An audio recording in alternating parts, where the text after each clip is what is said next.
حضرت ابو رزین عقیلی رضی اللہ تعالی عنہ وہ بیان کرتے ہیں کہ میں بارگاہ مصطفیٰ صلی اللہ تعالی وسلم میں حاضر تھا۔ میں نے عرض کی یا رسول اللہ صلی اللہ تعالی وسلم ایمان کیا ہے؟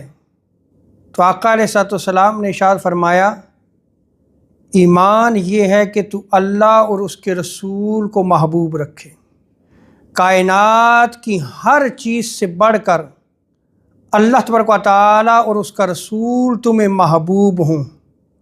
یہ چیز اگر تمہارے اندر آ گئی تو تمہارا ایمان جو ہے وہ ایمان کامل ہے، اور یہی چیز ایمان ہے۔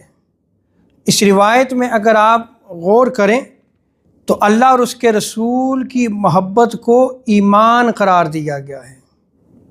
جو شخص اللہ تبارک و تعالیٰ کے رسول سے محبت کرتا ہے وہ اللہ سے محبت کرتا ہے۔